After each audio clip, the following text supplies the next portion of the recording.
مدینے والے اس وقت جتنے تھے سب کے ساتھ میرے آقا صلی اللہ علیہ وسلم نے ایگریمنٹ کیا تھا، جو یہودی ہیں عیسائی ہیں سب کے ساتھ، کہ حملہ مدینے پر ہو رہا ہے، لہذا ہم ساتھ مل کر کے لڑیں گے، شہر کی حفاظت ضروری ہے۔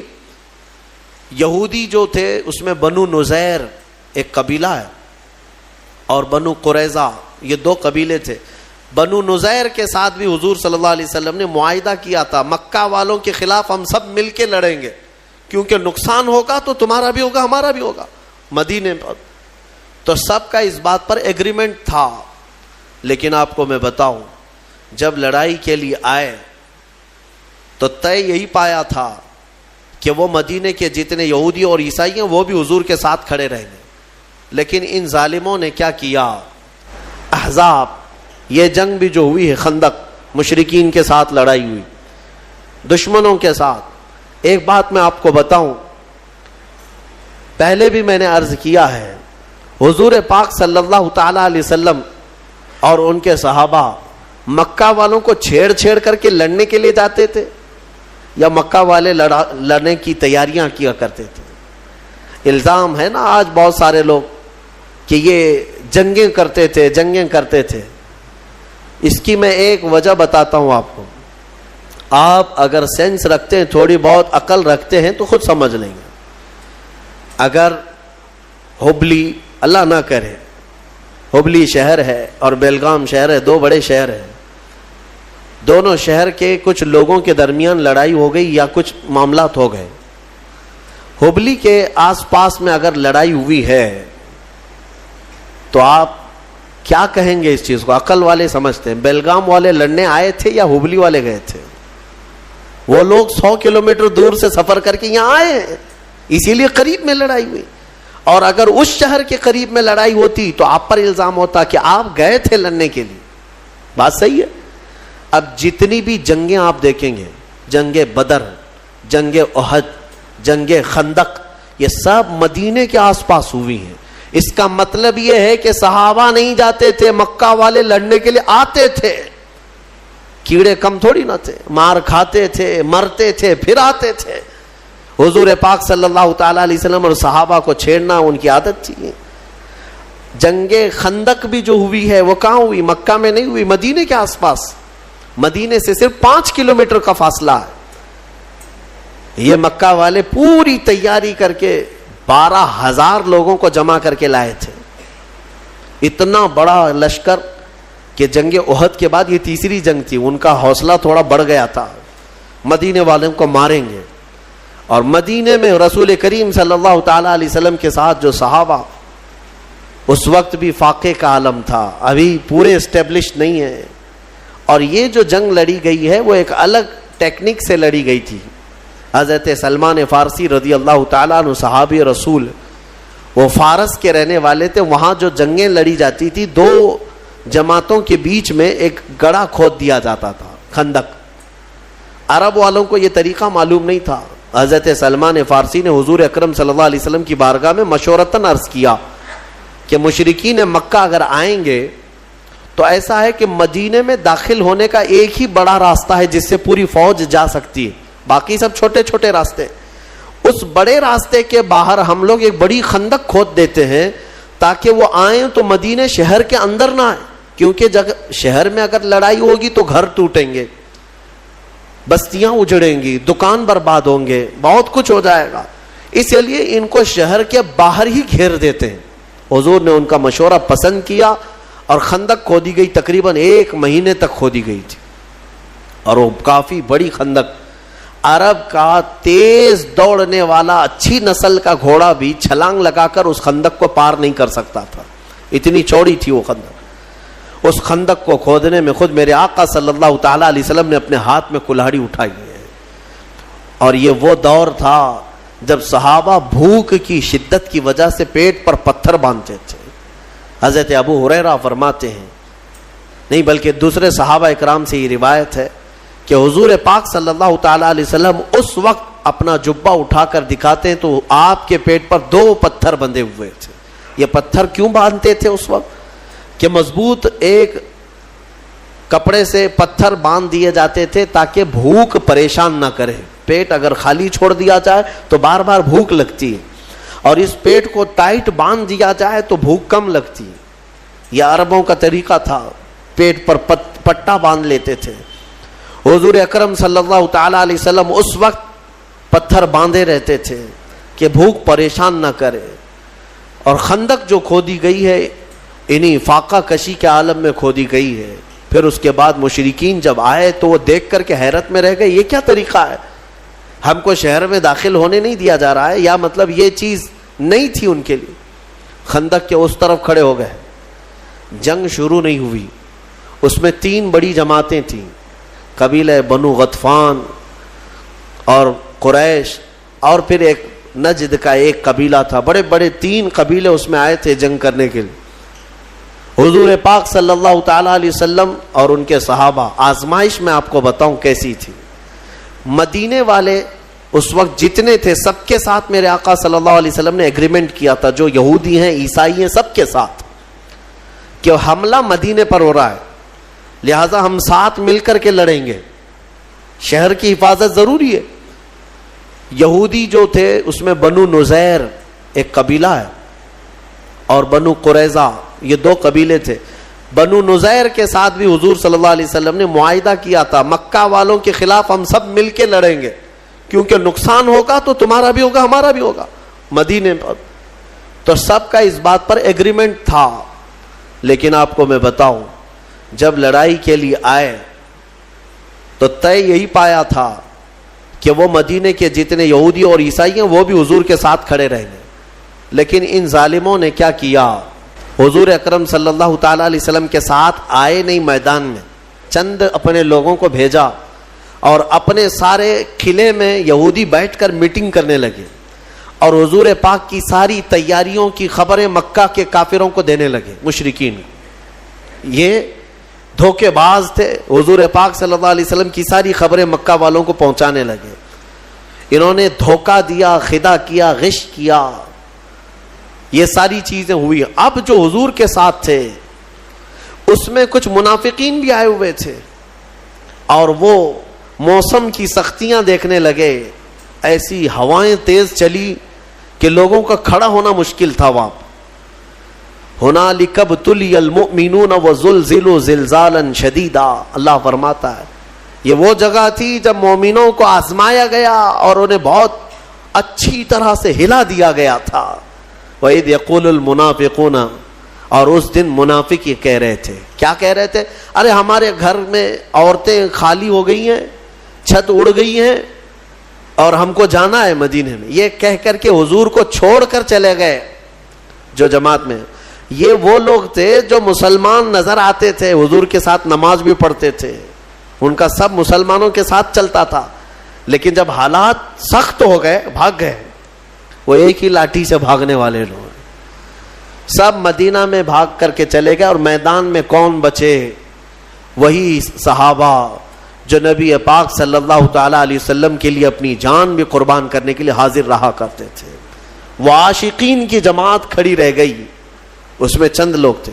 اب مجھے بتائیے، منافقین چھوڑ کر مدینے گئے، یہودی دھوکہ دے کر کے میٹنگ کر رہے ہیں مدینے میں بیٹھ کر، اور سامنے 12,000 کا لشکر ہے مشرکین کا، اور خندق ہے، اور صحابہ کے پاس کھانے پینے کو کچھ بھی نہیں ہے۔ ایک رات ایسی بھی آئی، ایک رات کہ وہ مشرکین وہاں بڑے بڑے جانور ذبح کر کے بھون رہے تھے، گوشت کھا رہے تھے، روٹیاں پک رہی تھیں۔ ظاہر سی بات ہے ادھر کے کھانے کی خوشبو ادھر بھی آتی ہوگی، اور ادھر صحابہ کا حال یہ تھا کہ 10 صحابہ میں 4 کھجوریں گھوما کرتی تھی، 10 صحابہ میں۔ رات کے وقت صحابہ کھڑے رہ جاتے اور ان کے کھانے پینے چل رہے ہیں۔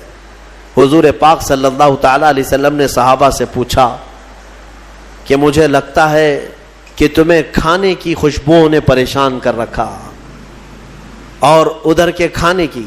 میں ایک بات بتاتا ہوں، حضور اگر خیمے میں آرام کر رہے ہو، گھر کے اندر ہو، ایک بھی کوئی صحابی ادھر سے ادھر گیا ہو 2 روٹیاں مانگنے کے لیے یا 1 بوٹی مانگنے کے لیے کہ میاں ہمیں بھی تھوڑا سا کھانا پانی دے دو، لنگر بٹتا ہے تو کیسے بھیڑ لگ جاتی ہے، ایک صحابی بھی گیا ہو؟ تاریخ میں ڈھونڈ کر کے نکالو، ایک صحابی سے بھی آپ نہیں دکھا سکو گے۔ یہ وہ لوگ نہیں ہیں جو 500 1000 کی نوٹ دکھائے تو پارٹی بدل لیں۔ ہاں، صبح کچھ اور جھنڈا، دوپہر میں کچھ اور جھنڈا، شام میں کوئی اور جھنڈا، سب کے 1000 ہے۔ گلے میں پٹا بھی الگ الگ ہے، صبح نیلا پٹا تھا، دوپہر میں پیلا پٹا اور رات میں لال پٹا۔ یہ سارے دوپٹے والے، ان کا کوئی اپنا موقف نہیں ہوتا، صرف اور صرف دولت کے ہوس میں ادھر سے ادھر بدلنے والے۔ میرے عزیزو، صحابہ کرام کا حال یہ تھا، شدت کی بھوک تھی لیکن کھانے نے ان کے قدموں کو نہیں ڈگمگایا۔ حضور پاک نے جب پوچھا تو صحابہ عرض کرتے ہیں، یا رسول اللہ صلی اللہ تعالی علیہ وسلم، ہم میں سے کوئی اس میدان میں کھانے روٹی بوٹی کے لیے نہیں آئے، ہم تو اپنی جانیں آپ کے قدموں پہ لٹانے آئے ہیں۔ صحابہ کرام کا وہ جذبہ تھا۔ اس کے بعد ہوا کیا، ایک صحابی کی وجہ سے پوری جنگ پلٹ گئی۔ حضرت نعیم، یہ ادھر کے خیمے کے تھے، ایمان لے آئے۔ حضور پاک صلی اللہ علیہ وسلم کے چہرے جمال جہاں آرا کو دیکھ کر وہ بے قابو ہو گئے، خندق کراس کر کے آئے، ایمان لے آئے، اور پھر حضور پاک صلی اللہ تعالی علیہ وسلم سے اجازت لے کر کے واپس اسی خیمے میں گئے۔ ان تینوں قبیلوں میں جو تھے، بڑے بڑے جو 3 قبیلے تھے، ان کے تینوں کے درمیان کچھ نہ کچھ چل رہی تھی باتیں۔ ظاہر سی بات ہے، لیڈ کون کرے گا، آگے کون جائے گا، اس میں بہت سارے جھگڑے ہوا کرتے ہیں۔ ان کے اندر اتحاد نہیں تھا۔ حضرت نعیم رضی اللہ تعالیٰ عنہ نے اسی کمزوری کو ان کے محسوس کیا اور تینوں قبیلوں کو برابر اپنی اپنی جگہ پر لگایا۔ قبیلہ بنو غطفان سے انہوں نے کہا کہ تم تو بیوقوف بنے جا رہے ہو، قریش جو ہے اپنے مجاہدین اور اپنے سپاہی پہلے نہیں اتاریں گے، پہلے تمہارے اتاریں گے، اور بنو نجد محمد صلی اللہ علیہ وسلم سے معاہدہ کر چکے ہیں، ہاں وہ تو ختم کرنے والے ہیں، جنگ میں لڑیں گے نہیں۔ ان سب میں آپس میں ہی یہ شک تھا کہ ہم سب دھوکے میں تو نہیں آ گئے۔ تینوں قبیلوں کے درمیان ایسی باتیں ہو گئی کہ دوسرے دن اٹھ کر کے سب لڑنے لگے کہ تمہارے پہلے اتارو، تمہارے پہلے اتارو، اس لیے کہ ان کو یہ شک ہو گیا تھا کہ اگر یہ قبیلہ اپنے سپاہیوں کو نہیں اتار رہا ہے تو اس کا مطلب ہے دال میں کچھ کالا ہے۔ وہ قبیلہ بھی یہی سمجھ رہا تھا کہ یہ کیوں نہیں اتار رہے۔ ان تینوں کے درمیان ایسی پھوٹ پڑی کہ وہ آپس میں لڑ پڑے۔ حضور پاک صلی اللہ تعالی علیہ وسلم سے ابھی جنگ کی نوبت نہیں آئی تھی۔ اچھا ایک بات اور بتا دوں، یہ جنگ ہونے سے ایک رات پہلے ادھر سے تینوں قبیلوں کے ایک ایک سردار آئے حضور صلی اللہ علیہ وسلم کے پاس، کہا کہ ہم صلح کر لیں گے، آپ سے جنگ نہیں کریں گے، لیکن صلح اس بات پر ہوگی کہ مدینہ طیبہ کی جو کھجوریں سال بھر میں نکلتی ہیں، وہ آدھی کھجوریں ہر سال پوری ہمیں دے دی جائیں گی بغیر معاوضے کے۔ یہ ٹیکس ہے، یہ صلح نامہ ہے۔ مدینے کے جتنے پھل ہیں آج پوری دنیا کھا رہی ہے، آپ جانتے نہیں ہیں مدینے کی کھجوروں کی برکت کیا ہوتی ہے، اندازہ بھی نہیں ہوگا آپ کو۔ میرے عزیزو، آج کے زمانے میں کہہ رہا ہوں، مدینے کے باغات کی جو کھجوریں نکلتی ہیں، آپ کو پتہ بھی ہے سال میں 2 کروڑ حاجی وہاں پہنچتے ہیں، 2 کروڑ تقریباً، حج کے، عمرہ کے، رمضان کے، یہ سب ملا کر سال بھر میں 2 کروڑ لوگوں کا آنا جانا ہوتا ہے، اور 2 کروڑ میں سے ہر کوئی اگر 1 کلو بھی کھجور لے جاتا ہے تو 2 کروڑ کلو کھجور صرف مدینے سے نکلتی ہے۔ اور مدینے کے باغات کتنے ہیں وہ دیکھو تو آپ کو حیرت ہوگی، کہاں ہیں باغات؟ بہت نہیں ہے، ایسے نہیں ہے کہ جہاں تک دیکھو باغیچے ہیں، وہ چھوٹے چھوٹے باغیچے ہیں، کوئی 4 ایکڑ میں ہے، کوئی 6 ایکڑ میں ہے، کسی کا 10 ایکڑ میں ہے، اس طرح کے باغات ہیں۔ لیکن آج تک ہم نے نہیں سنا کہ سال بھر میں، رمضان میں ہو کہ حج کے موسم میں ہو یا کبھی بھی، حاجیوں کو کبھی کھجور مدینے میں کم پڑی ہو، کبھی نہیں ہوا، بلکہ ایکسٹرا ان کے پاس رہتی ہے ہمیشہ۔ مدینے کی کھجوروں کی جو برکت ہے وہ آپ سوچ بھی نہیں سکتے، اندازہ بھی نہیں لگا سکتے۔ یہ تو میں صرف اجوا کھجور کی بات کر رہا ہوں جو 2 کروڑ سے زیادہ نکلتی ہے، باقی اور مدینے میں 40 قسم کی کھجوریں اور پیدا ہوتی ہیں. یہ تو صرف اجوا کی بات میں کر رہا ہوں، اجوا تو ہر کوئی لے آتا ہے. اب آپ سوچیں ان مشرکین نے ایگریمنٹ میں لکھوایا تھا کہ آدھی کھجوریں ہمیں دے دی جائیں گی مفت میں اور ہم جنگ چھوڑ کے جائیں گے. حضور پاک صلی اللہ تعالی علیہ وسلم نے محسوس کیا کہ صحابہ کم تعداد میں، بنو نذیر یہودی دھوکہ دے چکے ہیں، منافقین یہاں سے چھوڑ کے بھاگ چکے ہیں، اور ادھر ان کی طاقت بھی بہت زیادہ ہے، موسم بھی بڑا سخت ہے. حضور پاک صلح چاہتے تھے. صلح کا آپ نے ارادہ فرما ہی لیا. 2 صحابہ کو اس میں بلایا، دونوں کا نام سعد ہے، سعد ابن معاذ اور سعد ابن ابی عبادہ رضی اللہ تعالی عنہما، دونوں مدینے کے سردار صحابہ، انصار صحابہ میں. اور حضور دونوں کی عزت فرمایا کرتے تھے. دونوں کو بلایا، کہا میں ان تینوں قبیلوں کے سرداروں سے بات کر چکا ہوں، تم کیا سوچتے ہو؟ انہوں نے پوچھا کہ مشورے یعنی صلح میں کیا طے پایا ہے؟ حضور پاک صلی اللہ علیہ وسلم نے فرمایا کہ وہ مدینے کی سال بھر کی آدھی کھجوریں لے لیا کریں گے ہر سال. حضرت سعد اور دونوں سعد کھڑے ہو گئے، کہا یا رسول اللہ صلی اللہ علیہ وسلم، آپ کا یہ مشورہ ہے یا حکم ہے؟ حکم ہے تو اسے ٹالا نہیں جا سکتا، اگر آپ مشورہ فرماتے ہیں تو ہمیں اجازت دیں. حضور پاک صلی اللہ علیہ وسلم نے فرمایا نہیں، میرا حکم نہیں ہے، میرا مشورہ ہے صلح کرنے کا. تو دونوں صحابہ اٹھے اور وہ ایگریمنٹ کا جو پیپر تھا اس کو اٹھائے اور پھاڑ دیا. حضرت سعد اس دن کہتے ہیں یا رسول اللہ صلی اللہ تعالی علیہ وسلم، جب ہم کفر میں تھے، جب ہم مشرک تھے، تب ان خبیثوں کو ایک کھجور نہیں دیتے تھے، اور آج دولت ایمان ہمارے پاس ہے اور آدھی کھجوروں کی بات کی جاتی ہے. یعنی مدینے کے آدھے ہم زمانے کفر میں ایک کھجور نہیں دیتے تھے، اور آج دولت ایمان ہمارے پاس ہے، اور رسول پاک صلی اللہ علیہ وسلم کی سربراہی ہمارے ساتھ ہے، تو پھر آدھی کھجوریں دینا وہ بھی ان لوگوں کے لیے کیا معنی رکھتا ہے؟ انہوں نے پھاڑ دیا. میرے آقا مسکرائے ان کی بات پر. یہ نہیں ہے کہ رسول کے خلاف ہو گئے، بلکہ حضور ان کے جذبے کو دیکھ رہے تھے. اس کے بعد وہی سعد ہیں جن کو کافروں نے اسی جنگ میں تیر مارا تھا تو حضرت سعد کی پیشانی پر لگا تھا اور خون کا فوارہ جاری ہو گیا، اور ان کے ہاتھ بھی کٹ گیا تھا حضرت سعد کا تیر سے. اور حضور پاک صلی اللہ تعالی علیہ وسلم خود ان کا ہاتھ اپنے ہاتھ میں پکڑے رہے. حضرت سعد کا پورا خون اچھل کر میرے آقا کے چہرے پر لگتا تھا. حضور اکرم صلی اللہ علیہ وسلم اس صحابی کو اس قدر محبت فرمایا کرتے تھے. اب سنیے، دوسرے دن ہوا وہی جو حضرت سعد نے چاہا تھا کہ یہ لڑنے کی طاقت ہی نہیں تھی، بلکہ آپس میں گتھم گتھا ہوئے ایک دوسرے سے لڑ پڑے، اور ایسا لڑے کہ ان کے تینوں قبیلوں کے جانور بدک گئے. کسی کو ان کا گھوڑا لے کر بھاگتا تھا، کسی کو ان کا اونٹ لے کے بھاگتا تھا. پورے میدان میں تتر بتر ہو گئے. جنگ کا نقشہ جو ہے آپس میں جنگ میں تبدیل ہو گیا. اس کو اللہ نے فرمایا وَمَكَرُوا وَمَكَرَ اللَّهُ وَاللَّهُ خَيْرُ الْمَاكِرِينَ. کفار منصوبے بناتے رہتے ہیں اور اللہ خفیہ تدبیر کرتا ہے، اور اللہ کی تدبیر سب سے بہتر تدبیر ہوتی ہے. ختم ہو گئی. یہی جنگ احزاب ہے، یہی جنگ احزاب. اس سے حضور پاک صلی اللہ تعالی علیہ وسلم جب واپس لوٹ رہے تھے، اب سنیے اب مسئلہ کیا تھا. وہ تو بھاگ گئے، بہت سارا مال سب چھوڑ کر مکہ والے بھاگے. اب حضور کو مدینے واپس آنا ہے، مدینے واپس آنا ہے. بیچ راستے میں حضرت جبرائیل آئے.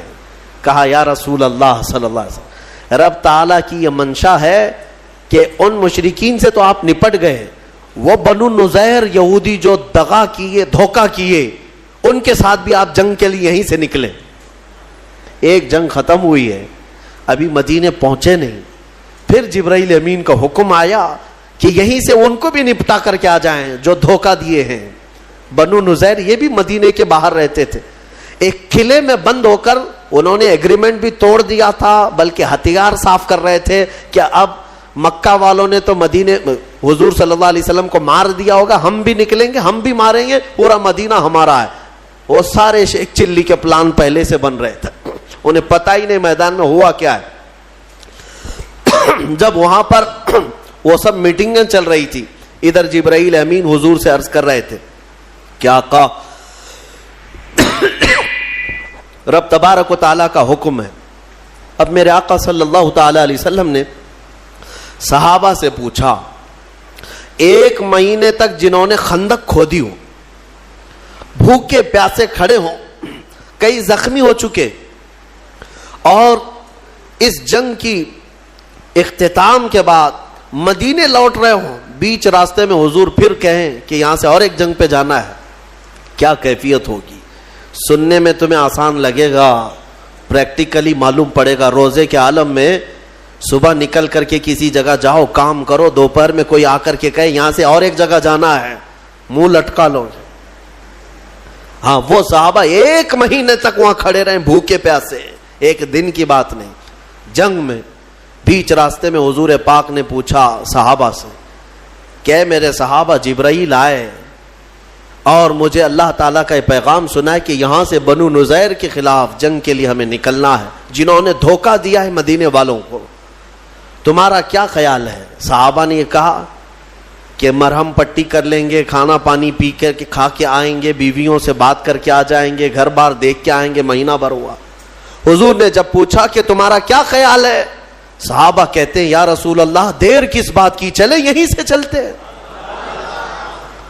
ایک صحابی نے بھی یہ نہیں کہا کہ مدینے جانا ہے, مدینہ 5 کلومیٹر ہے, وہیں سے میرے آقا کے ساتھ چل پڑے.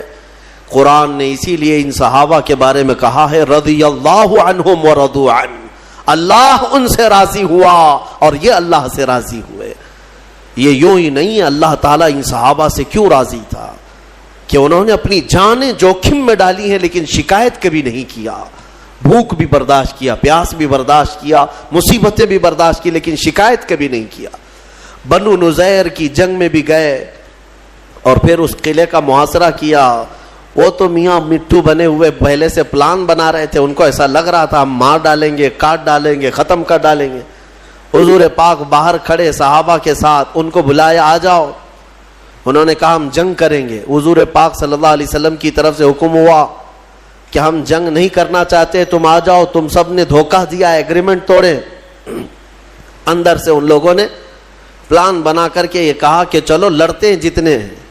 کیا لڑ پاتے محمد عربی صلی اللہ علیہ وسلم کے ان شیروں کے ساتھ. نیچے آئے, دوپہر تک نہیں ہوئی کہ سب کے سب وہیں ڈھیر ہو گئے. کئی قیدی بن گئے اور کئی مارے گئے, اور اس کے بعد اس علاقے کو, اس اڈے کو بھی ہمیشہ کے لیے ختم کر دیا گیا, بنو نذیر کو. اب مدینہ طیبہ میں نبی پاک صلی اللہ تعالی علیہ وسلم کی اسی سلطنت کا اسٹیبلشمنٹ ہوا جو آج تک ہمارا مرکز اسلام ہے. حرزہ سرائیاں مدینے کو خراب کرنے کی اس وقت سے کوششیں ہوتی رہی, جنگیں یوں ہی نہیں ہوئی ہیں, وجہ تو کچھ تو رہی ہے. کوئی بھی جہاد میرے پاس لا کر کے دکھاؤ, میں اسباب بتاتا ہوں, اس کے ریزن بتاتا ہوں کہ کیوں ہوئی, تب تمہیں پتا چلے گا کہ انصاف اور حق کس کی طرف ہے. یقیناً میرے آقا صلی اللہ علیہ وسلم رحمت للعالمین ہے. ہاں, وہ جنگوں کے لیے نہیں بلکہ خواہش نہیں فرماتے. خود میرے آقا نے فرمایا کہ جنگوں کی خواہش مت کرو, دشمن سے مڑ بھیڑ ہونے کی تمنا مت کرو کہ میں جاؤں گا, ماروں گا, کاٹوں گا. نہیں, تمنا مت کرنا, میرے آقا کی حدیث ہے. ہاں, حضور نے پھر اس حدیث میں یہ بھی فرمایا, ہاں اگر کوئی زبردستی تمہارے سر پر سوار ہو جائے تو پھر اپنے قدم بھی پیچھے مت ہٹانا, پھر ثابت قدمی کے ساتھ جمے رہنا, کیونکہ اللہ تبارک و تعالیٰ نے ہمیں بھی قوت عطا فرمائی ہے, طاقت ہمیں بھی عطا فرمائی ہے.